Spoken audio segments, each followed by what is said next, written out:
What's up, guys? Welcome back to the Right Side. Today, I want to talk about how I became a conservative and what radicalized me.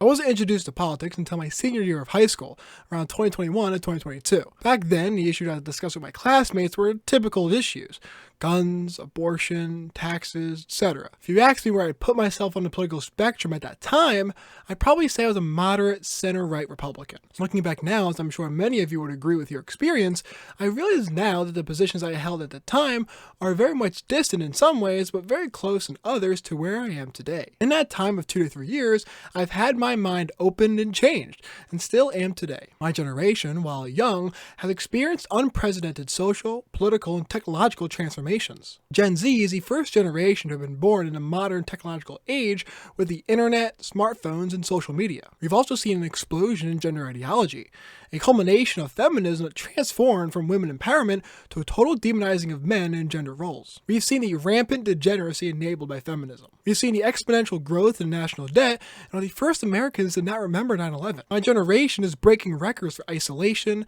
anxiety, and political polarization. We're being shoved into college, going for degrees made out of thin air 5 seconds ago, taking out hundreds of thousands of dollars in loans with no realistic chance to pay it off. We're facing an affordable housing crisis, going into an economy not as buyers, but renters. Many of us remember the effect that Trump's economy had on our lives, in a stark contrast to that with the leftist economics of the Biden administration. We are paying prices higher than many of our parents have ever seen. Simply put, much of what my generation sees, hears, feels, or experiences isn't novel, but more extreme than past generations. For me, I never had a liberal phase. My first election was in 2021, where I voted Republican down the ballot. I liked Trump, but I disagreed with a decent number of issues. 2020 was the first presidential election I gave any amount of attention to. Politically, for me, things started to heat up when I went to university. See, in high school, I'd always heard political commentators on the right talk about the corruption and the rotting of modern universities. This was the first issue that made me question beyond my political horizon at the time. I never really believed when I would hear people talk about how bad universities were. I'd always seen and treated them as crazy conspiracy theorists, like the media framed them to be. When I got to university, I was stunned. Woke ideology was laced into every course that I took. An inescapable, single orthodoxy that, if challenged, would win through exhaustive filibustering. The atmosphere in my classes were thick with conformity and an unspoken disdain for opposing views. This isn't to say that every professor forced the orthodox ideology. Many attempted to foster conversations, discussions, and open dialogue, but even in these cases, there was an underlying assumption of left-wing ideology. Some were more brazen and overt about the bias, while others merely kept the conversation merely framed in the left-wing bias. This experience in university began to make me question the validity of left-wing media's portrayal of more conservative thought. In my mind, with all these conservative right-wing commentators being right about the university, what else could they be right about? It made me more politically conscious and aware of the motives on both sides. Most of all, it prepared me to recognize the next issue that blackpilled me on left-wing ideology. Mind you, through this, I certainly trended further to the right, but not to where I am today. At this point, I was certainly more suspicious of the left than I was in high school, or distrusting, still trying to find out where both sides were coming from. That is, until the widespread adoption, acceptance, and glorification of gender ideology by the left. At that moment, a year or two ago, if I had learned anything, it was that either side could be correct. But the side that openly states that boys can be girls and girls can be boys is not the side of truth or reality. It was this blatant disregard for anything true, anything based in reality, that the left wing proudly professed that I lost all my trust. It's funny, you read 1984 by George Orwell and not really think a lot of what happens in the book will actually happen in your life because you don't think a government can either be that stupid or downright evil. But when your government, when a political party, tells you to your face that being a man with XY chromosomes and a penis is a social construct, and it doesn't mean anything, that gender is malleable and switchable at any time, that type of propaganda is downright Orwellian. It was at this moment that I knew the left was not to be trusted, at least the Democrat Party. It made me realize that the left, the Democrat Party, wouldn't hesitate to take advantage of those mentally ill for political gain. But it also showed me that the left, the Democrat Party, could not temper itself, and how extreme that their ideology got. Believing in women empowerment is one thing, but trying to push the idea that men can be women is lunacy. Transgender ideology proved to me that the inmates are running the asylum, and that liberals are far too susceptible to political manipulation on the basis of full equality, compassion, and virtue signaling. The left professes that trans women are women, and occurrences like Leah Thomas's are heroic. It made me dead set on being anti-left. I always tell people that I didn't become a conservative because I thought conservatives were correct. I do believe that now, but when I was younger, I just didn't like the left. They didn't give me any reasons to like them. All they did kept pushing me away. For a lot of people, COVID red-pilled them. I know many cases of this myself. Many friends who considered themselves liberal and then, seeing how the pandemic was handled, quickly became libertarians or downright conservatives. I wasn't very politically aware during the pandemic, so COVID didn't do it for me. My experience at university set me up, and transgender ideology knocked me out of the park. At that time, I gave the left-wing worldview a very sinister interpretation. It wasn't until I became more politically literate and aware that I grew to understand left-wing ideology foundationally. Had the left not gone extreme in terms of how woke they let themselves get, I'm not sure how deep in politics I would have gotten, so driven to action I would have been. But I knew one thing, and that was a left wing that pushes so brazenly, so overtly, so proudly, such pure propaganda. That needs to be fought on every front in order to preserve what is left of this country, and for other parts, to save it. It wasn't until I read more and got older that I grew an extreme appreciation for the meaning of the Constitution. How perfect of a time it was to the Founding Fathers to have collectively understood the causes and drivers of corrupt government and created the greatest guarantor of liberty and freedom known to mankind. Every line being extensively argued upon, reworded, rephrased, and argued upon again and again. Endless revisions until they had the final draft.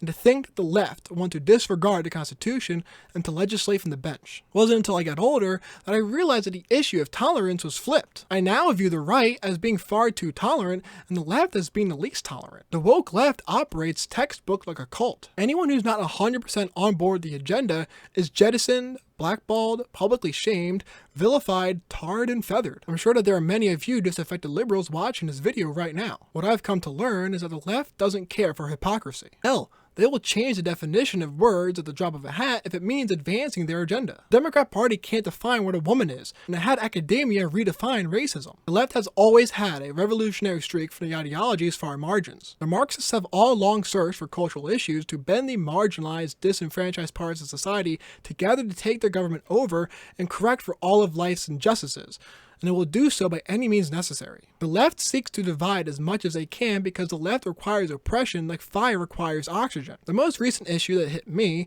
was DEI. Diversity, equity, and inclusion. The ultimate modern Marxist tool for the left to use to justify state power to correct injustices. Diversity creates marginalized groups, equity gives them the basis to enforce equal outcomes, and inclusion allows them to rewrite languages to control your tongue. It's another example of how the left shows no appreciation for conserving what is in favor of what they think should be. If they believe that their policies will solve and create a utopia, an oasis, and cure all injustices, then what is it to redefine a few words, to indoctrinate marginalized groups to believe in their oppression, and to use that revolutionary spirit to enforce equity? This is why the left is so rabid about positions in a way that conservatives are not. The left generally genuinely believes that they are only a few policies away from solving everything, which is why when you begin to reverse the course of the reins of their progress and back to what was working beforehand, they get violent. This, to them, is getting in the way of erasing oppression, poverty, and undue suffering. Do I believe that everyone in my generation will see politics like I do? No. What I am sure is that my generation is not accepting what the left is currently selling them. My generation is more conservative than past generations have been at this point. The various influences upon my generation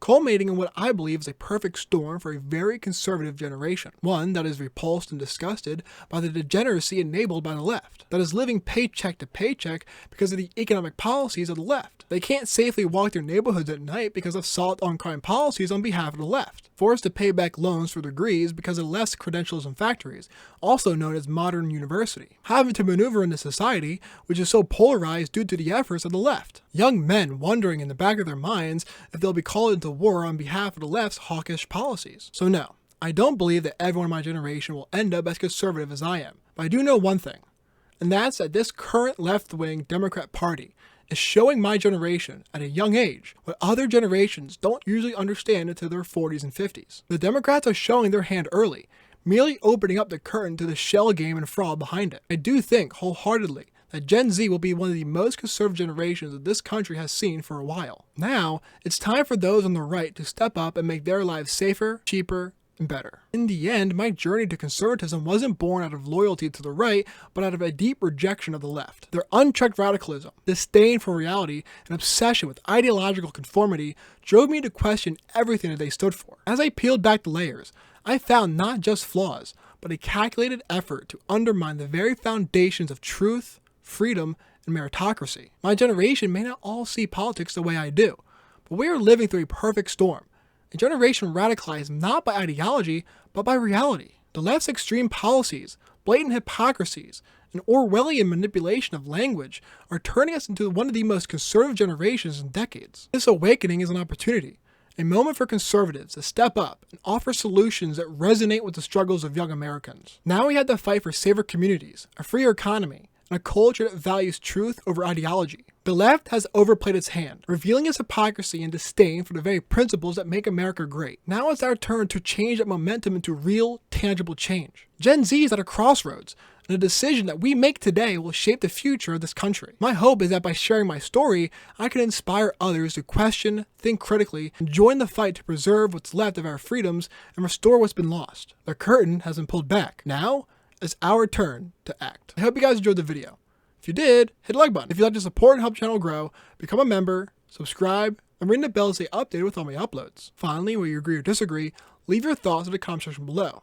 I look forward to engaging with you guys in respectful and thoughtful discussions. With that said, I'll see you guys next video. See ya.